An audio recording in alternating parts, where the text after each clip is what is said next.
qui, tout d'un coup, du haut de leur ignorance, les journalistes qui n'y connaissent rien, tout d'un coup arbitrent entre les bons et les mauvais scientifiques. Pointer ensuite les non-vaccinés, qui n'ont même pas le droit de citer, à qui on prive tous les droits. Ça fait partie des éléments de blocage, parce que vous imaginez pas Patrice Roy être capable d'aller là. Bon. Est-ce qu'on a stigmatisé les gens qui boivent des boissons gazeuses puis qui mangent des sucreries de la même manière qu'on stigmatise Dans mon plus récent épisode du balado Délo veut savoir, j'ai reçu le philosophe et essayiste Alain Deneau. On a fait un retour sur 2 ans de pandémie en parlant des grands thèmes propagande, complot, censure et paradis fiscaux. Bonjour Alain Deneau, merci d'avoir accepté mon invitation. Vous êtes philosophe, puis on peut dire que pour un philosophe et un sociologue, il y a eu beaucoup de matière à réflexion depuis 2 ans. Ça fait déjà même plus que 2 ans qu'on est en pandémie. J'aimerais connaître, c'est quoi les conclusions, qu'est-ce que vous retenez des 2 années qu'on vient de vivre? C'est intéressant que vous disiez nous sommes en pandémie. Ça me rappelle la façon qu'a eu Barbara Stiegler en France d'aborder cette expression. Elle a considéré qu'être en pandémie, c'est presque être dans un état. En pandémie, c'est presque un topos. C'est un lieu et un moment de l'histoire. On peut dire, peut-être premièrement, là, comme ça, que ces 2 années que nous venons de traverser témoignent de ce que Jacques Rancière appelle la haine de la démocratie, en tout cas d'une méfiance envers la démocratie et d'une volonté de donner des mots d'ordre, des directives, des indications en s'appuyant sur une science qui serait la science et qui se manifeste anthropologiquement aujourd'hui plutôt à la manière d'un oracle qui dirait le vrai et qui serait fondé donc en vérité pour susciter l'obéissance. Et cela a été théorisé. Il est intéressant de voir que le comité d'éthique en santé publique, la commission sur l'éthique en matière de technologie et de santé là, du gouvernement du Québec a produit au printemps 2020 un document cadre en matière d'éthique visant à orienter le public et les décideurs quant à la façon d'agir en situation de crise sanitaire. Et il y a 2 enjeux qui sont relevés dans ce texte, notamment celui de la confiance et celui de la transparence. Et la confiance, pour ces éthiciens-là, consiste à dire, pour que les gens obéissent et qui aussi se montrent responsables, prennent sur eux, voient les injonctions, ainsi de suite, il faut qu'ils aient confiance. Il faut qu'ils aient confiance non seulement en les institutions publiques, mais en la science, puis en la personne même des experts qui viennent, en quelque sorte, colporter le discours scientifique. Et pour ce faire, dit-on avec beaucoup d'équivoques, il faut qu'il y ait de la transparence, mais pas trop. Mais pas trop. Mais peut-être pas trop. Et là, il y a vraiment une sorte de flou qui est laissé à la responsabilité du décideur politique. Et on dit, en substance, c'est pas très subtil, on dit, il y a des gens, si vous leur rappelez que la science, si on est sérieux, surtout dans des conjonctures comme celles qu'on a connues, relève du domaine des incertitudes, et tâtonne, et débat avec elle-même. Elle serait supposée, du moins. En délibération, elle est dans une sorte de dialectique avec elle-même. La science, elle n'existe pas au singulier, finalement, et elle est jamais absolument certaine de son fait. Si on l'admet, et on l'avance, et on l'explicite, dit-on, disent ces éthiciens, je dirais, organiques, des gens vont être plus à l'aise. Ils vont être portés à faire confiance en la personne qui parle, lorsque la personne, met les cartes sur table. Bon. Mais, ajoute-t-on, d'autres gens, eux,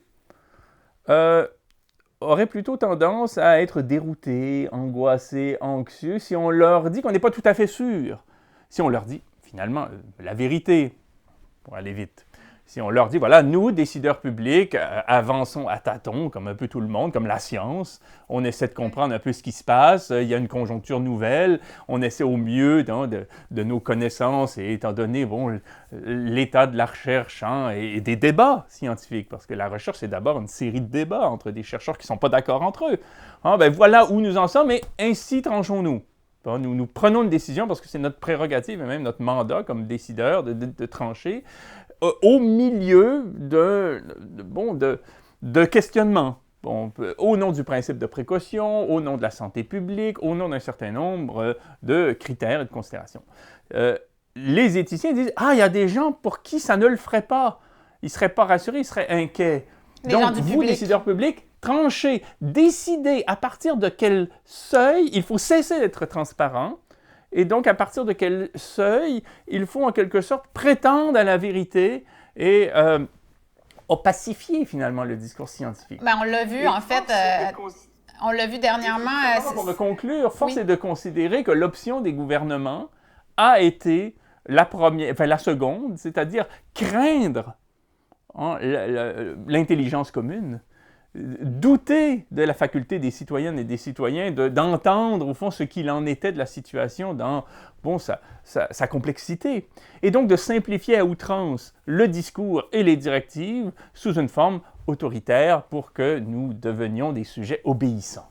Tout à fait. Mais c'est très pertinent puisque ça me fait penser, dernièrement, on vient d'assister un petit peu à l'éclatement du manque de transparence en lien avec le couvre-feu. Je ne sais pas si vous avez vu passer ça. Il y a plusieurs articles qui sont sortis dernièrement, comme quoi, à quelques heures avant de faire l'annonce publique, qui demandait, Dr Arruda demandait plus de justification de la santé publique, puis il n'y en avait pas, en fait. Il n'y avait tout simplement pas de science pour approuver le couvre-feu, qui a été vraiment difficile pour les Québécois, qui a été comme un peu le clou sur le cercueil de bien des gens qui n'en pouvaient plus de dire oui, on obéit à toutes les mesures.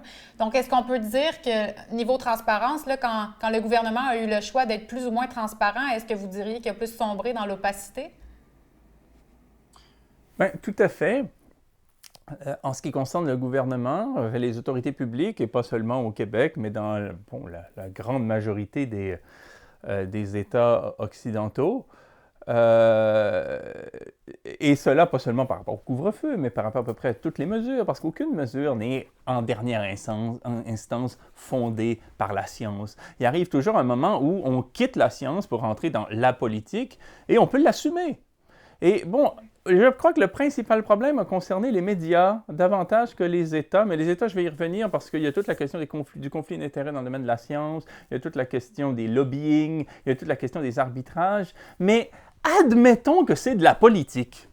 Cessons de faire comme si science et politique pouvaient s'assimiler et se synthétiser absolument dans une sorte d'unité parfaite. La politique se distingue de la science. La science est un domaine où on tâtonne, on avance des recherches, on arrive à des avancées qui sont plus ou moins probantes et parfois absolument probantes, mais ça prend du temps, ça ne se fait pas comme ça en criant lapin. Et si on est un petit peu adulte sur ces questions-là, on en admettra la complexité. Donc la science est complexe. Les politiques ont à leur portée, je dirais, une catégorie de penseurs qui ne sont pas tout à fait des scientifiques, mais qui sont des experts. Les experts, là, si on rentre dans la sociologie de la science, mais le scientifique est désintéressé, alors que l'expert, lui, il comprend qu'il est mandaté pour donner un avis pragmatique, applicable. Et très souvent, l'expert a pour interlocuteur un client. Oui. Je veux dire, quelqu'un qui en tout cas a le pouvoir de lui conférer une importance. Et là, on entre dans une sorte de dialectique un peu étrange entre l'instance gouvernementale, en l'occurrence, qui choisit ses experts, et l'expert qui prodigue ses conseils. Parce que, l'instance gouvernementale, elle désigne la personne, elle a le pouvoir de désigner la personne qui est autorisée à lui donner des conseils. Donc évidemment qu'on va faire du magasinage. on va aller chercher l'expert. Ce ne sera peut-être pas Joanne Liu parce qu'elle ne pense pas tout à fait comme on voudrait le faire nous. Non plus, je ne sais pas moi, des médecins hétérodoxes qui doutent de la validité des vaccins, de la pertinence du confinement, et même de la pertinence du masque, et qui sont autorisés parce que ce sont des virologues, des épidémiologistes, des médecins en pathologie et le reste qui ont tous les mêmes titres que ceux qu'on va... Donc on va désigner en quelque sorte l'expert qui va nous dire ce qu'on veut entendre. Et l'expert, en revanche, sait que s'il veut être désigné parce qu'il en tirera peut-être un avantage ou parce que tout simplement il y a une coïncidence dans les convictions, ce qui est possible aussi, on n'est pas nécessairement toujours vénal ou intéressé,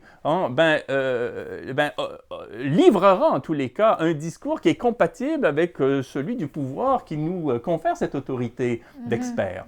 Donc là, on a une catégorie de scientifiques qui est particulière. Il faut simplement savoir à quel type d'engeance on a affaire, ou de figure, pour ne pas être nécessairement péjoratif. Il faut simplement le savoir. L'État a ses prérogatives, il a son mandat, il prend des décisions de manière politique, et on l'a vu du début à la fin, étant donné les contradictions folles qu'on devait enjamber, parce que tout d'un coup, on arbitrait d'une certaine façon dans le domaine de l'hôtellerie, puis d'une autre façon dans le domaine du spectacle, puis d'une troisième façon dans le domaine de l'éducation, parce que les rapports de force jouaient. Bon, c'était pas la science, là, en dernière instance, qui tranchait, c'était la politique, c'est-à-dire prendre des décisions. Bon, ça, c'est une chose. Une autre chose, par contre, qui pose vraiment problème, c'est d'avoir des médias de masse qui relaient l'information gouvernementale comme étant de l'ordre de tout ce qui peut être entendu et doit être entendu. C'est-à-dire d'avoir des médias qui, tout d'un coup, se transforment en instance de guerre, en une presse de guerre qui fait corps avec l'État. Et là, je pense que c'est là que le bas blesse. C'est qu'on n'a pas eu de médias capables de faire autre chose que de relayer, je ne sais pas si je dois dire la bonne nouvelle ou la mauvaise nouvelle, mais en tout cas le discours autorisé, l'idéologie, effectivement, sans jamais se montrer sérieusement apte à organiser le nécessaire débat dont on avait besoin et auquel on avait droit socialement sur ces mesures publiques-là. Bien, même ceux qui ont essayé, je pense à Stéphane Bureau ou à Francine Pelletier plus récemment dans Le Devoir, se sont retrouvés sans emploi. Ce sont les journalistes, en effet, qui se sont montrés ouverts à des discours pluralistes qui en ont payé le prix. Mais plus largement, ce sont les scientifiques eux-mêmes. Et c'est là où la situation devient préoccupante, c'est-à-dire que vous avez des prétendus décodeurs. En France, on dit des fact-checkers, parce qu'on est en France, ou des vérificateurs qui, tout d'un coup, du haut de leur ignorance, des journalistes qui n'y connaissent rien, tout d'un coup arbitrent entre les bons et les mauvais scientifiques. Entre les bons et les mauvais virologues. Mais je me permets de faire une petite parenthèse parce qu'on m'a décodé au décodeur dernièrement. J'ai reçu 3 scientifiques qui avaient des opinions différentes, mais qui ont les expertises du moins pour être entendus. Après, on peut débattre. Moi, j'aime ça, les débats.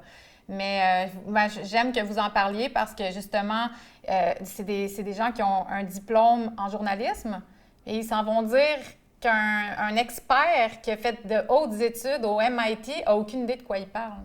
C'est quand même particulier. Et ce qui était fascinant, c'était de voir vraiment le rapport, là, 2 poids, 2 mesures.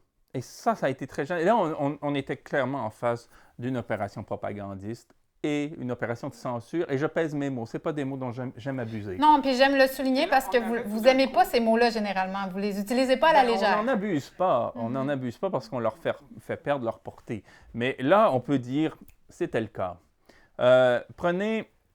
je veux dire, une virologue, un épidémiologiste qui a un discours hétérodoxe par rapport au pouvoir institué, qui est une sorte espèce de crispation entre l'industrie pharmacologique et l'État lui-même, et tout un corps scientifique spécifique là, qui n'est pas général, mais qui existe bel et bien et qui a son poids.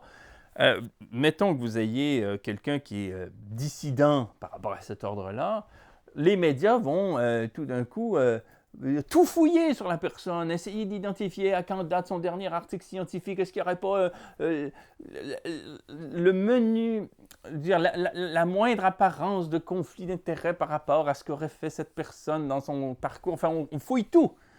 Et on prend son visage et on l'estampille de la mention « faux ». C'est ça qui reste de cette personne-là après des années d'études. Même si cette personne a été consultante auprès de gouvernements, a travaillé à l'Organisation mondiale de la santé, peu importe son parcours, on va comme ça la diffamer. Sous prétexte qu'un collègue a émis, c'est pas une opinion, mais un avis circonstancié, mais divergent. Mais ce collègue-là étant le bon expert, bien, on le fait peser dans la balance davantage. Mais souvent, les experts qui venaient, eux, nous dire vaccin, vaccin, vaccin, puis qui venaient simplement relayer l'information officielle, eux, on ne sondait rien quant à leur dossier. On n'enquêtait pas sur eux. J'ai même entendu un cardiologue venir nous dire qu'il fallait absolument imposer obligatoirement en Ontario la 3e dose. Alors qu'au même moment, l'Organisation mondiale de la santé, ce n'est pas tout à fait des complotistes, là, officiellement en tout cas dans cet ordre discursif-là,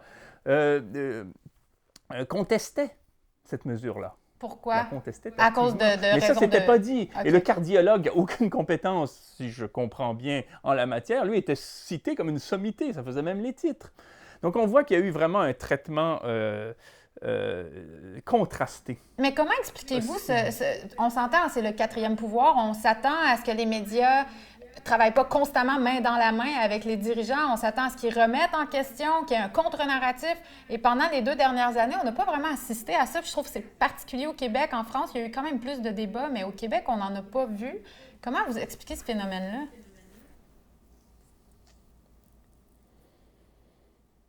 Je ne voudrais pas faire de procès d'intention, puis vous me parlez d'une confrérie très, très diversifiée. Bon. Chez les mieux intentionnés, parlons d'eux là, je me demande s'il n'y a pas quelque chose de l'ordre d'une autocensure, mais d'une autocensure comme Sigmund Freud en parlait. Parce que la censure, c'est complexe ça aussi. Il y a la bonne vieille censure là, d'appareils de l'époque nazie ou soviétique, là, où un bureau dûment affecté à la censure avalisait ou neutralisait des projets esthétiques ou des livres, ainsi de suite. Bon, ça appartient à peu près au folklore, même s'il y a encore des résurgences parfois de ce type de contrôle. Notamment dans les médias en France, quand des oligarques, tout d'un coup, mettent le nez dans ce que font les journalistes. On le voit avec Vincent Bolloré, on le voit avec Bernard-Henri Lévy, on le voit avec des gens comme ça arrive. Mais qu'on censure, là, brutalement comme avant, ou en tout cas qu'on rende vraiment très difficile la publication d'informations. Il y a le privishing dans le domaine de l'édition. Vous êtes un grand éditeur, vous acceptez un manuscrit, donc vous en obtenez les droits des suites de la signature d'un contrat, et à un moment donné, vous comprenez que l'information que contient un livre peut être dérangeante pour un voisin oligarque, pour ses propres intérêts. Alors à ce moment-là, vous tuez le livre, quoi. Vous le faites paraître dans de très mauvaises conditions. Ça a été aussi étudié. Bon, il y a toutes sortes de façons de penser à la censure. On pourrait en parler pendant des heures, on pourrait décliner des formes, mais une des formes, c'est celle dont parle Sigmund Freud, des censures. La censure au sens psychique. C'est-à-dire qu'à un moment donné, la censure, ou l'autocensure, c'est plus simplement de se dire « j'ai conscience d'une information, elle est, partie prenante elle fait partie de mon champ de connaissances, mais je vais volontairement la raturer parce qu'elle dessert mes intérêts, parce que je ne veux pas nuire à un tel ou une telle, parce que, toutes sortes de raisons. Ça, c'est l'autocensure, c'est en mode conscient, mais ce qui intéresse Freud, évidemment, c'est l'autocensure, c'est en mode inconscient, c'est-à-dire comment la censure peut consister à un moment donné en une sorte de malaise psychique qui consiste à oblitérer une information, la biffer, avant même qu'elle survienne à la conscience. Et je pense qu'il y a beaucoup de médias des chefs de pupitre, des responsables de rédaction, des journalistes, qui ont pu à un moment donné s'empêcher par malaise psychique, d'aller vers certaines vers certains questionnements. Hein, parce que ce qu'il y a à y découvrir est trop grand, est trop confrontant, trop percutant. Ça n'entre pas dans un article de 8 paragraphes. Ça remet trop en cause l'ordre établi, tout simplement, des logiques. Et on est en pleine idéologie, là, parce que si on se met à se poser des questions de fond, c'est le cadre général qui explose. Si on pose la question du COVID-19, hein, eu égard à des enjeux écologiques, des enjeux de santé publique, des enjeux fiscaux sur le financement du système de santé, par exemple, on se rend compte que le discours officiel ne tient plus du tout la route. Et donc, il faut, comme journaliste, assumer tout d'un coup, ne serait-ce que l'existence d'un discours, sans nécessairement y adhérer, mais l'existence d'un discours qui remet tout en cause. Bon, et ça, psychiquement, il y a beaucoup de gens qui sont tout simplement trop faibles pour le porter. C'est super intéressant, mais est-ce que vous pensez que ces questions-là, en tant que société, on devrait se les poser? On n'a pas encore mis le doigt exactement sur les questions, mais ça m'amène quand même à tous ces fameux conflits d'intérêts que vous avez survolés tantôt, les lobbying, les subventions, l'argent qui n'est peut-être pas investi aux bonnes places. Tu sais, ça rentre dans quand même tous ces questionnements-là qu'on devrait avoir comme société. Mais le premier élément qui tue, je n'irai pas jusqu'à dire censuré, mais ou qu'il l'est peut-être psychiquement, ainsi de suite, là, ça faudrait rentrer dans des considérations assez fines, mais le premier élément qui tue, c'est celui voulant que ce qu'on a appelé la crise sanitaire, là, qui déjà pour moi n'est pas sanitaire, mais qui est écologique, mais je y reviendrai. Hein, utiliser l'épithète sanitaire, c'est cadrer la chose de manière très étroite, alors qu'on peut justement essayer d'élargir le cadre. Que cette crise-là fait partie, s'inscrit au bilan du capitalisme. Et il y aura bien un jour, il faudra que les tenants du capitalisme, c'est beaucoup de monde ça, c'est à peu près tous les chefs d'État en Occident, leur ministre des Finances, les partis politiques du gouvernement, les chambres de commerce, les banques, la grande industrie, et même pas mal de concitoyennes et concitoyens de par leur pratiques, leurs adhésions, leurs opinions, leur aliénation, on pourrait discuter. Hein? C'est beaucoup de gens qui sont concernés, quoi. Et là, le bilan du capitalisme, hein, très souvent, on l'escamote. C'est-à-dire qu'on présente le capitalisme comme étant un cadre normal, nécessaire, absolu, au-delà de quoi il n'y a rien. Hein, c'est l'air qu'on respire, c'est la nature humaine, c'est toute une propagande qui date de siècles, hein, en tout cas de plusieurs décennies, hein, qui consiste à nous faire présenter notre système comme étant le seul imaginable, le seul envisageable. Et toutes les conséquences de ce système-là, en termes de destruction écologique, d'inéquité sociale, d'impérialisme sur le plan culturel, hein, sur le plan des langues, ainsi de suite, est toujours présenté comme une sorte de malédiction. Surtout dans le domaine de l'écologie. Le COVID-19, là, c'est, selon toute vraisemblance, là, une zoonose. Les zoonoses, qu'est-ce que c'est? Ce sont des maladies appartenant normalement au règne animal, hormis les humains, hein, qui sont transmises aux humains. Oui, donc qui partent dans un animal. Il y en a beaucoup depuis 50 ans. Il y a une hausse, là. C'est l'IPBES qui le relève. C'est la journaliste Marie-Monique Robin dans son enquête auprès de scientifiques, justement, hétérodoxes. Depuis une dizaine d'années, on assiste à une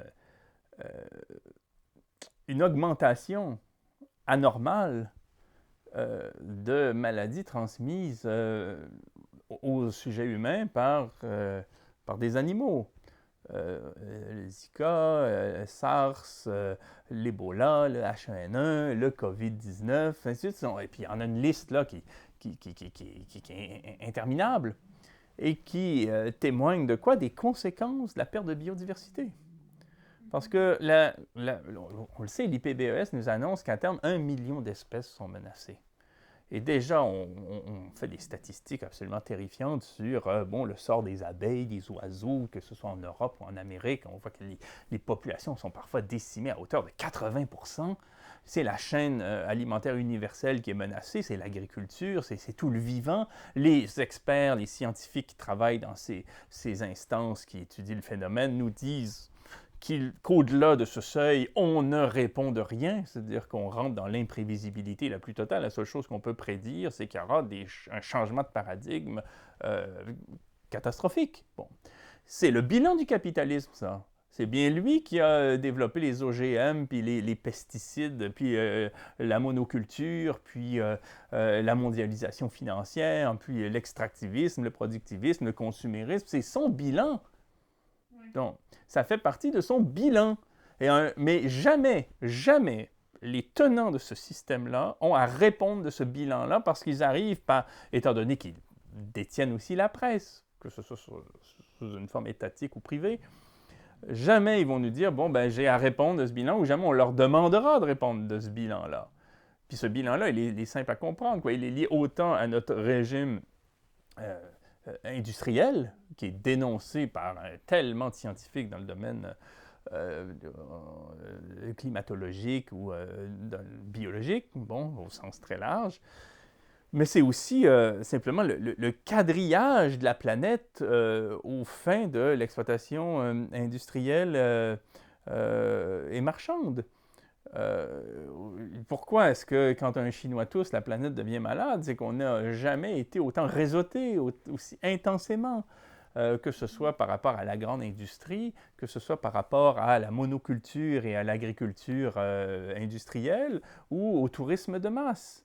Bon, donc on s'est donné un monde dans lequel les populations du monde s'exposent les unes aux autres sur un mode très ouvert, quoi. Et donc, nous devenons vulnérables les uns envers les autres quant à cette question-là. Et c'est aussi la résultante de notre régime. Bon. Et pointer ensuite les non-vaccinés, qui n'ont même pas le droit de citer, à qui on prive tous les droits, et toutes les pratiques usuelles dans le domaine de la santé, c'est évidemment une diversion pour ne pas avoir à assumer son bilan comme défenseur d'un régime qui, aujourd'hui, massivement nous conduit à notre perte. Donc ça fait partie des éléments de blocage, parce que vous imaginez pas Patrice Roy être capable d'aller là. Bon, être capable de prendre sur lui, là, tout d'un coup, un discours qui ne ferait que conférer au moins une légitimité à une position pareille. Il n'est pas capable d'y aller. C'est lié à ses incapacités. Est-ce que c'est pas son mandat, en fait, de ne pas aller là? C'est une autre question un peu subjective, mais on ne sent pas que c'est ça son mandat. Bien, la médiocratie consiste aussi, bien sûr, à favoriser, l'ascension des gens qui comprennent intuitivement par eux-mêmes où sont les garde-fous pour satisfaire ceux qui ont intérêt à ce qu'on pense à travers des balises bien étroites. Oui, c'est ça. Mais en fait, j'ai envie de parler de complot avec vous parce qu'on le survole depuis tantôt. Vous avez beaucoup dénoncé de complots dans votre carrière. En fait, vous avez même été mis à l'index à cause de ça. Donc, c'est pas nouveau pour vous, le mot complot. Vous l'avez utilisé. Et depuis 2 ans, c'est rendu signe de maladie mentale, parler de complot. On se fait traiter de tous les noms si on dit qu'il y a quand même collusion ou conflit d'intérêts. Selon vous, qu'est-ce qui s'est passé avec cette situation-là? Qu'est-ce qu'on vit en ce moment par rapport au complot? Bien, 2 choses. Le complot, dans notre culture, on peut en parler. Comme le fait Paul Venn quant à l'histoire, là, sur le mode de programme de vérité. C'est-à-dire qu'il y a des registres qui sont parallèles et qui se touchent à peine, qui se touchent même pas du tout. Dans notre culture, je dirais journalistique déjà, lorsqu'un juge condamne pour complot Jeffrey Skilling ou Éric Saint-Cyr ou Gilles Vaillancourt, nommément pour complot, c'est une notion de droit, on ne le traite pas de paranoïaque. Bon. Donc là, tout d'un coup, c'est une notion de droit. Donc quand un juge a dit qu'il y a un complot, là, un journaliste peut dire qu'il y a un complot et lui non plus ne sera pas traité de paranoïaque parce qu'un juge l'a attesté.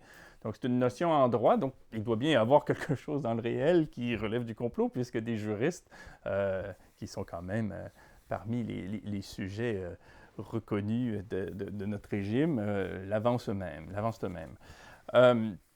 Ensuite, il y a des complots historiques qu'on admet, là, je veux dire, par exemple, la politique hitlérienne était un vaste complot. Bon, il y a des complots comme ça qu'on est capable de reconnaître quand il s'agit surtout de sujets honnis dans l'histoire. On ne pourra pas s'empêcher de traiter du terme, quoi. Bon. Ensuite, le complot, il peut être pensé... Bon, par exemple, les génocides, très souvent. Bon. Le complot, sinon, ensuite, il est effectivement très utile quand on veut dénoncer quiconque fait preuve de pensée critique. Donc là, c'est là où on se met à dériver. Et là, la fourchette est large, parce qu'il y a effectivement des gens critiques qui soulèvent des questions sur le rôle véritable de la diplomatie canadienne à l'étranger, notamment en Amérique du Sud et en Afrique, par rapport à l'industrie minière. Est-ce qu'elle n'est pas devenue une sorte de lobby officieux qui ne fait que défendre les intérêts d'une industrie qui a peu à voir avec le bien commun des Canadiens?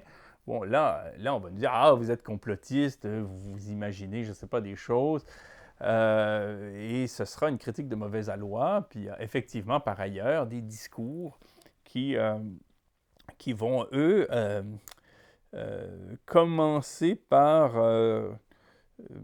une construction, quoi, à travers laquelle là, on va retenir les seuls indices qui nous intéressent pour valider un discours préalable sur les choses. Et à ce moment-là, il y a vraiment un problème, une structure de pensée qui rappelle la paranoïa.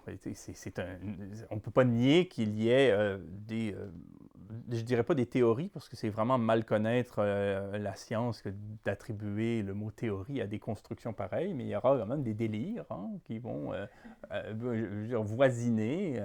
avoisiner des discours critiques. Pour ma part, je ne m'intéresse pas tellement au complot, si ce n'est qu'à des fins conclusives. C'est-à-dire que je ne me réveille pas le matin en essayant de déterrer des complots. Oui, je comprends. On peut en venir à une conclusion, se dire, voilà, par exemple, les banquiers canadiens ont vraiment, se sont vraiment organisés dans les années 60 pour transformer les colonies de la Caraïbe britannique en législation de complaisance pour permettre au capital européen, qui était constitué beaucoup d'euro-dollars, une espèce de devise qui était encadrée par personne, par aucune instance, d'être concentré là pour pouvoir,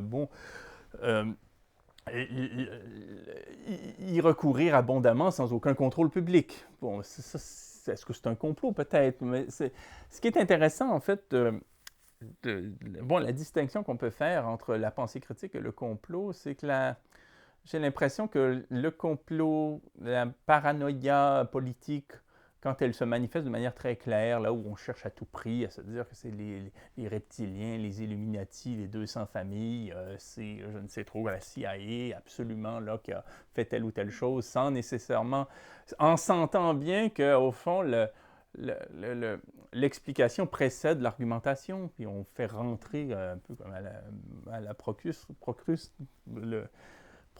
le modèle dans la case, quoi. Au-delà de cette propension-là, la pensée critique, elle, consiste à douter tandis qu'on réfléchit, à se laisser accompagner par le doute. J'ai en tête toujours cette phrase de Jacques Rigaud que Roland Barthes citait, et même lorsque j'affirme, j'interroge encore.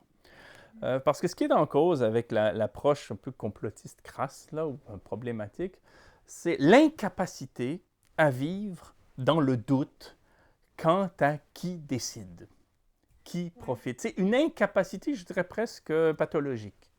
C'est-à-dire qu'on ne peut pas souffrir l'idée qu'on ne sait pas, en dernière instance, qui décide et qui profite. Et c'est une volonté de calfeutrer absolument cette énigme-là.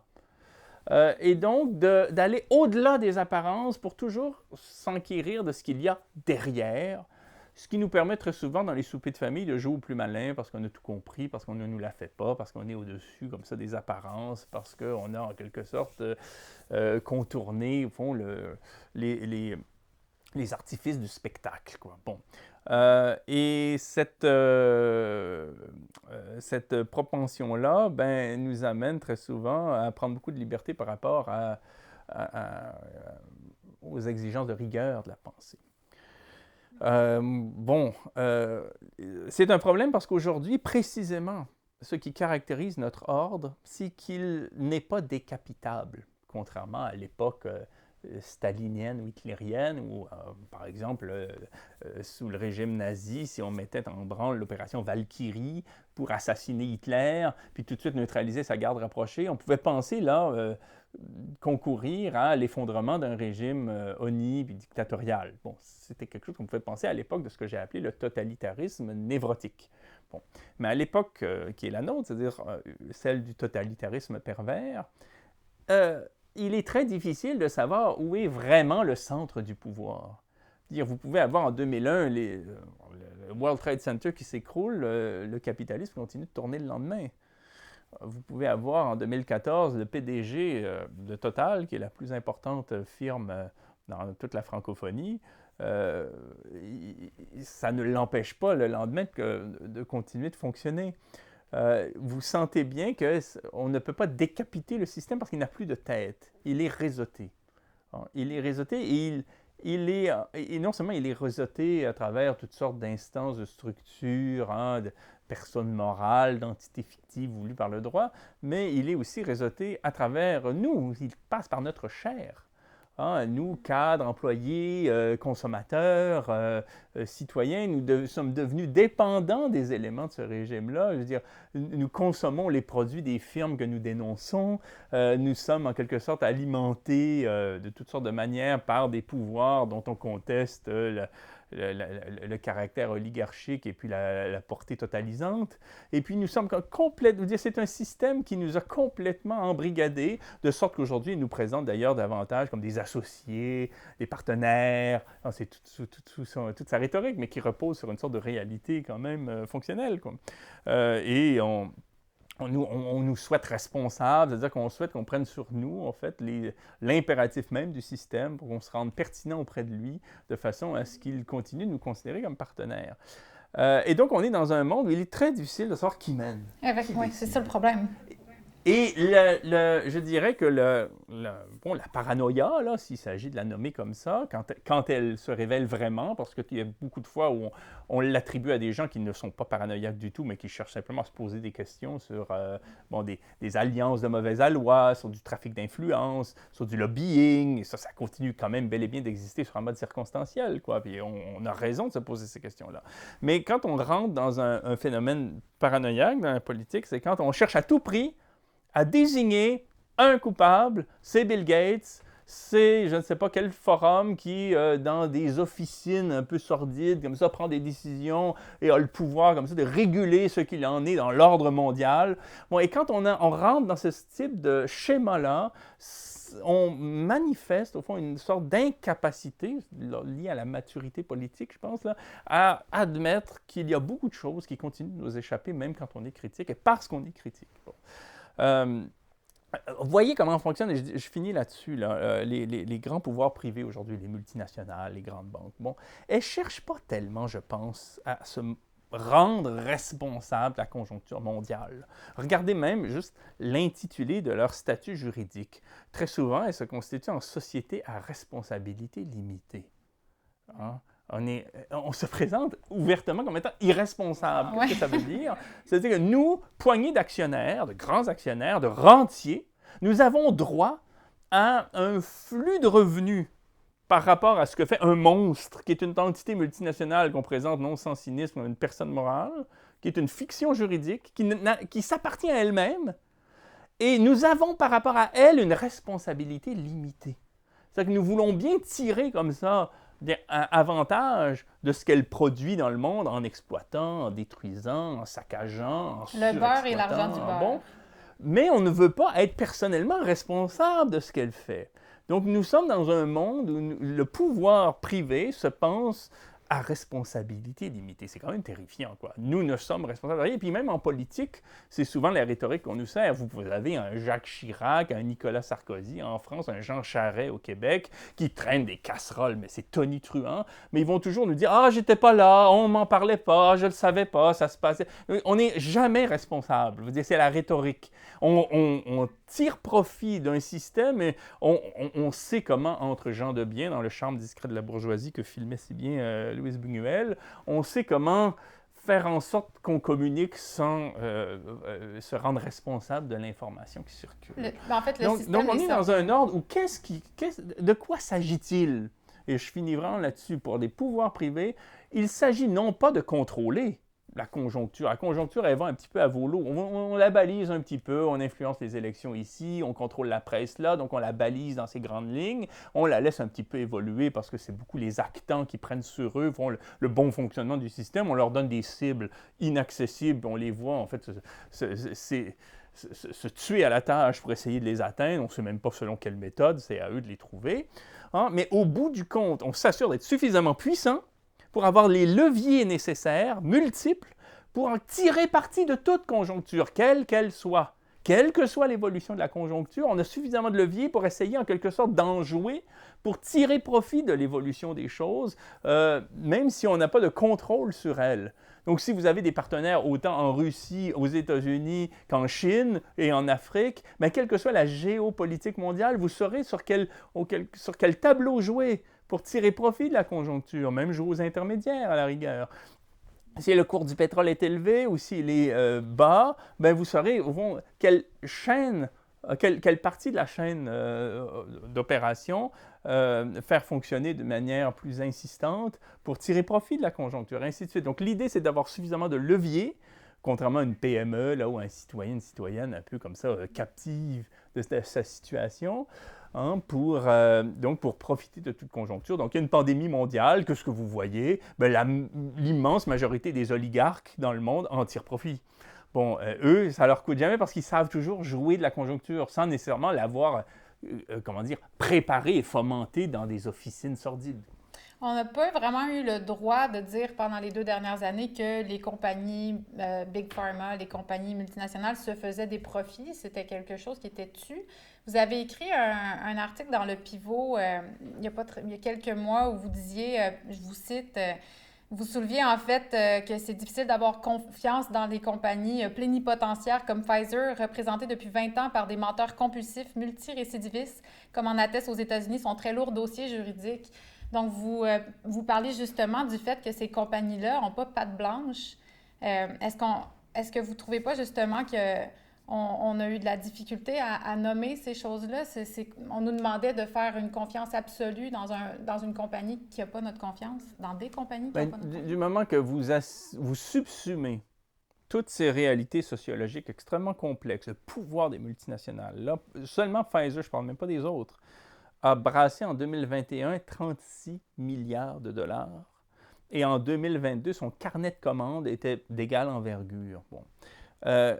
Vous imaginez bien, quand vous prenez des décisions qui sont en lien avec des dizaines de milliards de dollars, que votre libre arbitre peut être un petit peu comme ça, influencé. Bon, hein, il peut être un petit peu comme ça, il peut se trouver infléchi. Bon. Vous avez un problème central dans le domaine de la science, qui est de notoriété publique, là, et qui consiste et qui porte sur le conflit d'intérêts. Vous faites des recherches, là, c'est-à-dire que c'est un enjeu dans le domaine de la science, la question du conflit d'intérêts, le lien des scientifiques, des pharmaceutiques, et aussi le fait que bien des articles scientifiques révisés par les pairs sont quand même sujets à caution. Là. On peut douter de cette production-là sans pour autant que tout soit à jeter ou à liquider. Bon, il y a tout le problème aussi des disciplines comme telles. Je veux dire, quelle discipline érige-t-on au sommet de la hiérarchie des différentes sciences pour juger du bien fondé de telle politique ou de telle autre? Si vous êtes sociologue, si vous êtes psychologue, si vous êtes philosophe, si vous travaillez dans le domaine du travail social, vous n'aurez pas sur la crise sanitaire dont on nous a parlé, qui est une crise écologique, qui est une crise de régime en fait.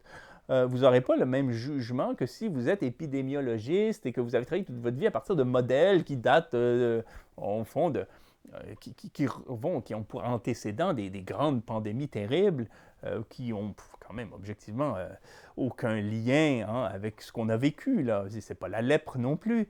Bon, et là, vous avez il y a toute une série de problèmes, et tous ces problèmes-là ont été absolument censurés, ou en tout cas, comment dire, négligés au profit d'un fantasme de la science, qui était comme un grand sujet oracléen, qui venait en quelque sorte nous donner, au fond, le discours juste et vrai sur tout. Bon, ben, du moment qu'on entre dans un délire pareil, on se prive comme dirigeant politique, on prive les journalistes, on prive les citoyennes et les citoyens d'éléments nécessaires à la compréhension du problème. Et on prive le démos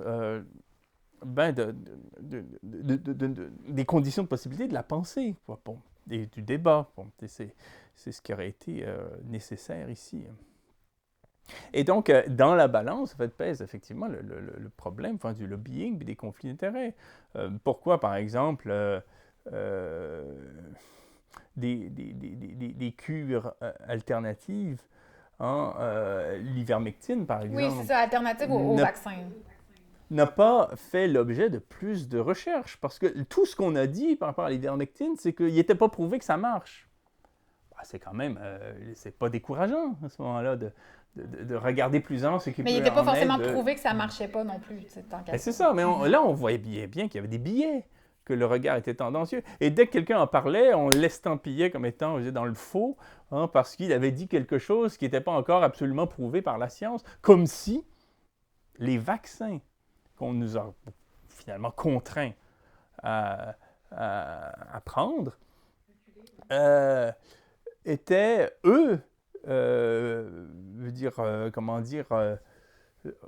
étaient en quelque sorte inoffensifs, alors qu'ils ne respectaient pas eux-mêmes les protocoles établis par l'Organisation mondiale de la santé en ce qui concerne l'homologation des vaccins. Mais même le mot vaccin est un peu fort. On a changé la définition du mot vaccin pour cette injection-là. Un vaccin, d'habitude, on n'a pas besoin de l'avoir 3 fois par année.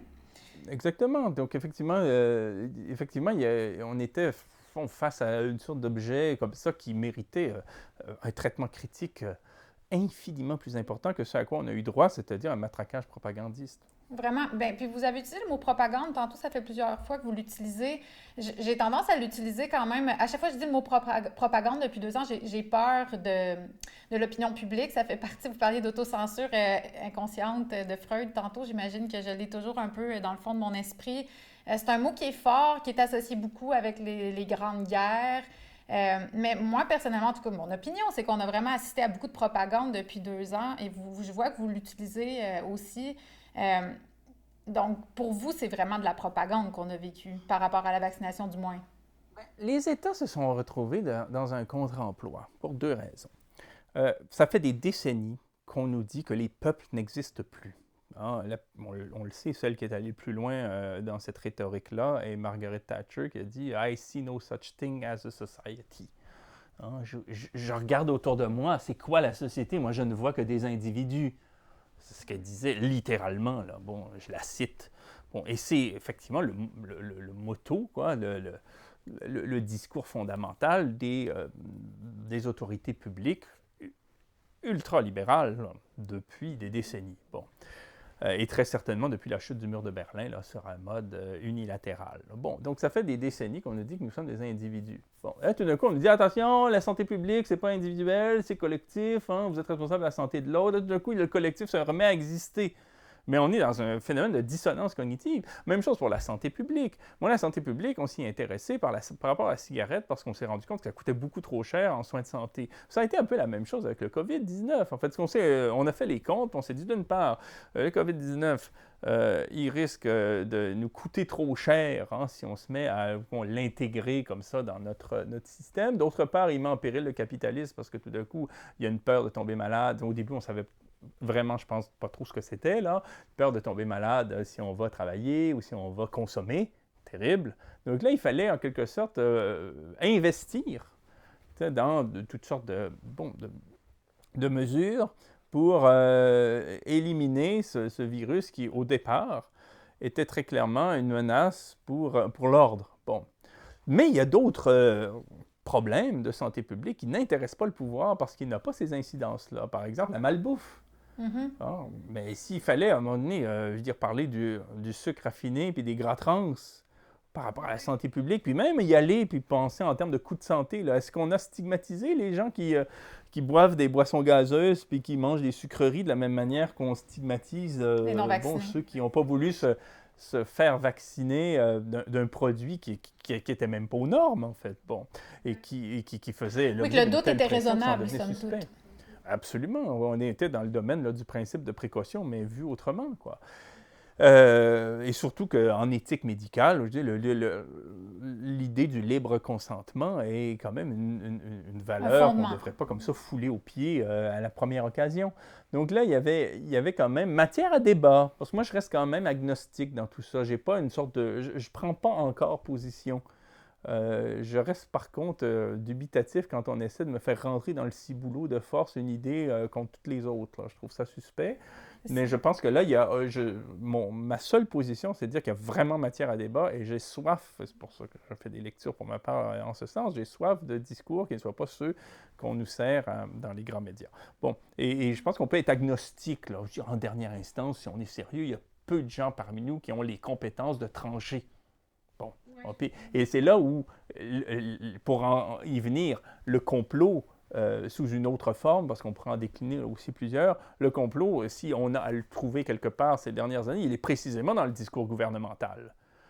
Parce que le complot, c'était de présenter déjà le COVID comme une sorte de maladie terrible, alors qu'on a bien vu à la fin qu'elle a une sorte de statut endémique, et puis qu'elle concerne effectivement des gens vulnérables. Hein. C'est une syndémie, finalement. C'est-à-dire que c'est une maladie qui est problématique quand, par ailleurs, on a d'autres... On est dans une situation de comorbidité.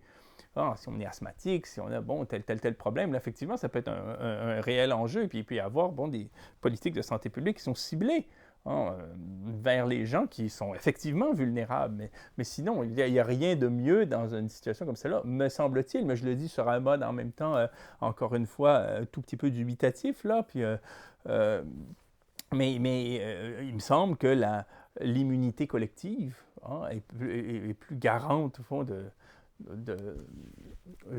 succès, on va dire comme ça, là, que tout cet appareillage pharmacologique et médical qui nous rend dépendants, qui nous abonne en fait à toute une production mercantile. Effectivement. En ce moment, on assiste aussi à beaucoup de changements, là, juste pour remettre en contexte. Il y a eu la fin du convoi à Ottawa, il y a eu, les mesures se font lever, là, on assiste présentement aux mesures qui sont de moins en moins présentes, puis on assiste aussi à la montée de la guerre entre l'Ukraine et la Russie. Et là, je veux juste préciser, vous n'êtes pas au Québec, vous êtes au Nouveau-Brunswick, vous me disiez avoir vécu... En Acadie, oui. Oui, en Acadie, c'est ça, donc avoir vécu un peu à l'extérieur du dôme québécois pendant les 2 dernières années, vous avez eu un regard un petit peu extérieur sur ce qui se passe. Et là, c'est comme si les médias viennent complètement de changer le discours. Et là, on ne parle que du conflit en Russie et en Ukraine. Et on ne parle plus du tout, là, la pandémie. Et du jour au lendemain, elle s'est évaporée. Encore une fois, je trouve que ça nous fait réaliser le rôle des médias dans la façon qu'on vit notre quotidien. Et vous qui êtes un peu à l'extérieur, qu'est-ce que vous pensez de tout ça présentement?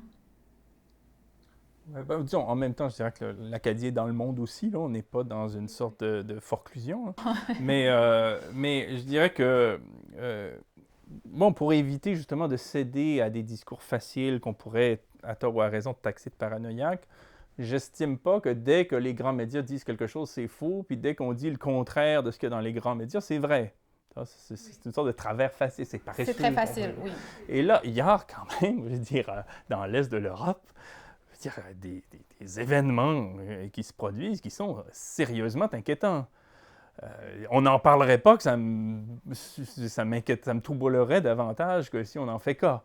Bon, Et ça donne que, bon, le calendrier est celui-là. Il y a eu les Jeux olympiques, il y a un tyran là, qu'on connaît qui attendait cette échéance pour lancer une vieille guerre sale. Là.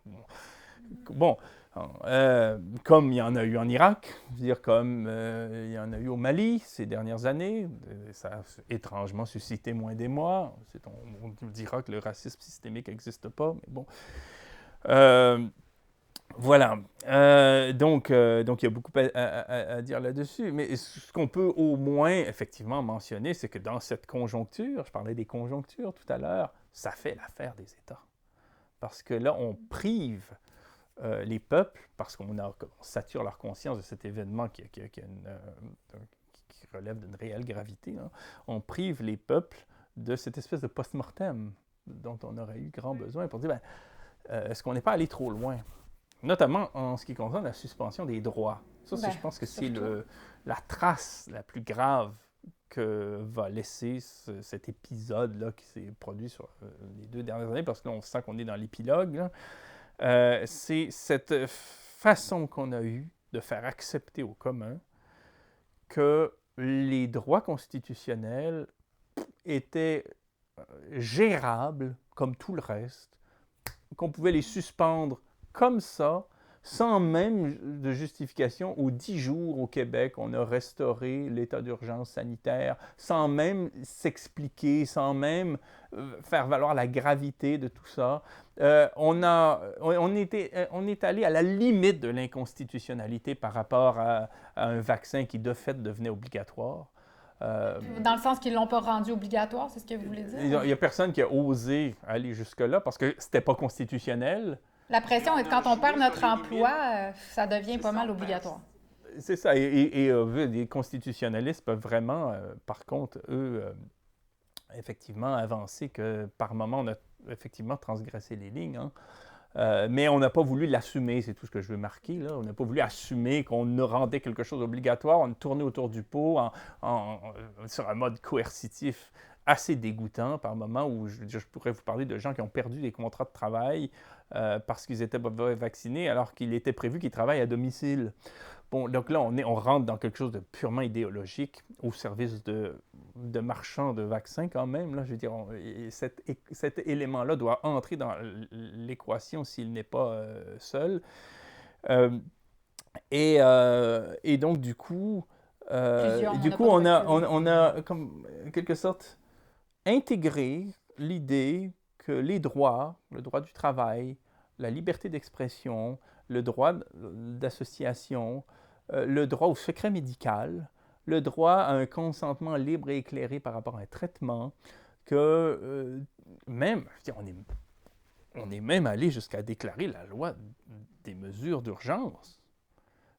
Que quand on est québécois, on se rappelle quand même de 1970, mais de ce que ça veut dire. Là. Je veux dire, on est allé jusque-là d'une manière, je veux dire, tout à fait excessive. Donc, on a tellement diffamé les gens qui étaient réservés par rapport au vaccin, et puis c'était pas des fous, des égoïstes, des gens qui réfléchissaient pour leur part, qu'on est allé même jusqu'à inciter à la haine. Ben oui, il y a des appels à la guerre régulièrement. À la haine envers une catégorie de la population sur un mode inacceptable. Et ce qui me gêne, c'est de voir qu'on va vivre avec ces traces-là. Et la prochaine fois, ce sera quoi? Ce sera les jeunes qui ont des troubles d'apprentissage à l'école qu'on va soumettre à des traitements obligatoires. Ce seront les éléments indésirables de la société qu'on va soumettre à une certaine médicamentation. C'est comme si ça ouvre une porte. Ça crée un précédent. Et ça a été intégré sur un mode volontaire. Et bon, là-dessus, il faut vraiment relire Foucault. Bon, il y a son titre, et pourtant, moi, je ne suis pas Foucault-l'âtre, hein, j'ai plein de problèmes chez Foucault, mais néanmoins, c'est quand même un auteur qu'on ne négligera pas non plus. Mais bon, il y a le titre de son livre « Il faut défendre la société hein, », qui est entre guillemets. Hein. Donc là, on a eu des gens qui voulaient défendre la société, mais quelle société? La société, on peut se demander, à un moment donné, c'est pas l'entreprise privée, mais bon, enfin, sans mauvais jeu de mots.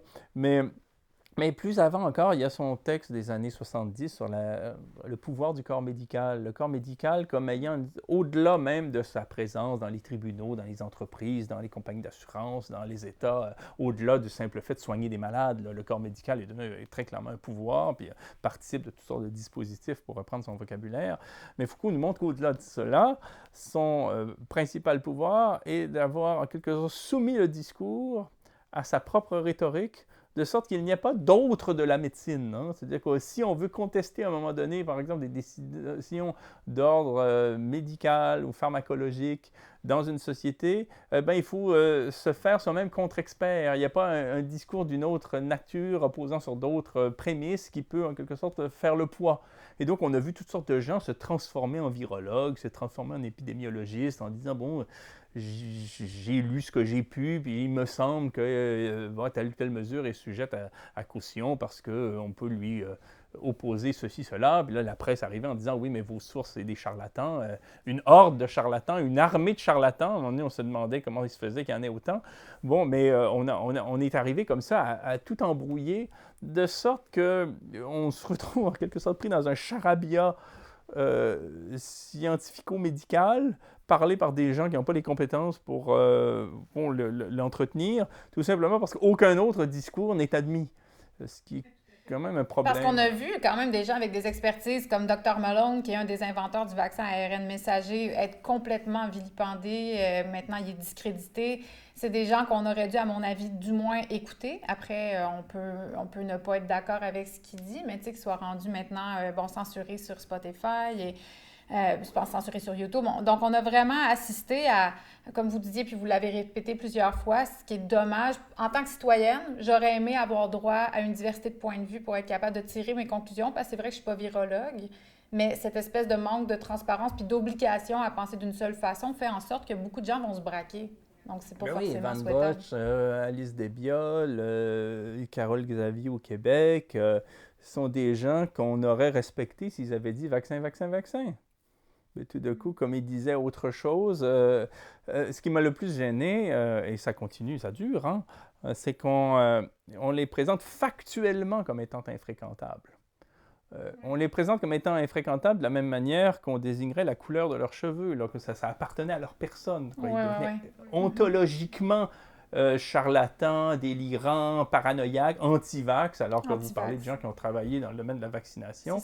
Mais bon, la plupart de ces intervenants-là, en plus de revenir sur les prérogatives éthiques en matière de santé publique et sur les protocoles établis par la science elle-même, quant à l'homologation des vaccins, nous disait on ne saurait, dans une société un peu sensée, vacciner des enfants, par exemple, par rapport à une maladie qui ne les concerne pas, simplement pour s'en servir comme zone tampon par rapport à d'autres qui risqueraient de l'attraper et d'en connaître des effets malheureux en raison de comorbidité. Vous voyez l'équation, on en était là. Et on a, comme le dit très bien Alice Desbiol, là, une virologue française, la médecine est passée de l'éthique à la morale, en étant platement moraliste. Là. Un discours moral qui reposait tout simplement sur un discours d'autorité. Vraiment. Ce que j'entends de votre discours aujourd'hui, c'est à quel point toute la situation est complexe, puis on a essayé de nous la rendre très simpliste, alors qu'elle ne l'est pas du tout. Puis j'apprécie comme tout l'éventail de nuances que vous apportez aujourd'hui. Si on voulait, vous dites qu'on s'est privé d'un post-mortem qu'on aurait dû avoir. Dernièrement, je me suis entretenue avec des psychologues qui nous ont parlé de la crise de santé mentale. Vous parlez de crise écologique. On assiste aussi à une grosse crise de santé mentale. Les mesures ont eu beaucoup de séquelles sur les gens. Puis on voit, maintenant, on va apprendre à vivre avec ces séquelles-là. Selon vous, si on a comme une conclusion à tirer, un post-mortem, quelque chose à retenir de ça dans l'histoire pour ne pas refaire les mêmes erreurs, ce serait quoi?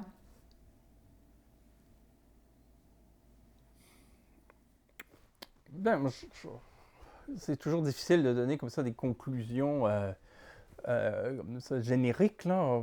Je mentionnerai juste avant de répondre qu'on n'a pas parlé de la question fiscale. Hein. Je veux dire que depuis un an, on nous maintient captifs d'une situation tout simplement parce qu'on a laissé pendant des décennies des grandes entreprises, des grandes fortunes contourner le fisc et on a financé le système de santé là, en étant simplement là, je veux dire, à la limite même des besoins, voire même en deçà, sans jamais prévoir qu'il pouvait y avoir des événements comme ceux qu'on a connus qui supposeraient qu'on dispose d'un système de santé suffisamment souple pour accueillir des problèmes qui restaient, surtout depuis un an, à la marge. Là, on en était à rendre captive une population pour une affaire de 10 lits, 15 lits, 20 lits. Pour un système de santé qui s'effondre, mais qui était déjà défaillant avant. Pour des raisons fiscales. Puis là, on voulait imposer une taxe à des non-vaccinés pour financer le manque à gagner sans jamais penser aux oligarques qui, eux, depuis des années, veut dire, transfèrent artificiellement des milliards de dollars dans les paradis fiscaux. Bon, c'est aller loin dans l'indécence. Ce qui serait intéressant, c'est qu'on développe encore plus et malgré les accusations de complotisme, qui peuvent être fondées parfois, c'est là où c'est complexe, mais malgré les accusations de complotisme, et même si on va un peu trop loin par moment, c'est pas grave, qu'on soit quand même, d'une part, bon, qu'on fasse preuve d'un scepticisme de bonne aloi par rapport à des discours qui se présentent comme étant vrais, coercitifs, absolus, incontournables, tout en reconnaissant qu'à un moment donné, il y a des instances qui doivent agir dans des situations X ou Y, sans pour autant leur accorder un blanc-seing. Bon, j'essaie de faire une sorte d'alchimie, là, parce que je ne voudrais pas non plus donner dans une sorte de dénonciation stridente où tout est à liquider et tout est noir ou tout est blanc, mais essayer de faire preuve, mais de revenir au principe de raison, je dirais ça ainsi, là, c'est-à-dire que il y a un principe de raison qui doit retrouver une sorte de légitime transcendance, là, au sens où, bon, je me souviens, moi, quand j'avais mes premières discussions, jeune étudiant avec bon, les intellectuels en herbe que nous étions, que lorsque nous discutions, nous avions toujours un petit peu l'impression que nos échanges étaient arbitrés par une sorte de principe rationnel qui nous dépassait et qui avait une sorte de puissance sur nous et qui, en quelque sorte, nous permettait de jauger nos arguments et nos réflexions. Et la raison, donc, était quelque chose, là je renvoie au siècle des Lumières, tout simplement, qui avait quelque chose d'un peu autonome. C'était un principe, c'est pas une vérité une fois pour toutes établie par je ne sais trop quelle instance, mais c'était un principe de rationalité. Et j'ai l'impression qu'on est passé à un stade aujourd'hui d'immanence folle, là, où la raison est instrumentale. Et on l'utilise simplement par rapport à ses intérêts circonstanciels, d'une manière extrêmement polémique, pour porter des coups. Et du moment que son argument ne nous sert plus, on s'en défait pour un autre et on passe comme ça, on se contredit à la rigueur d'une manière tout à fait allègre, hein, surtout quand on est très puissant.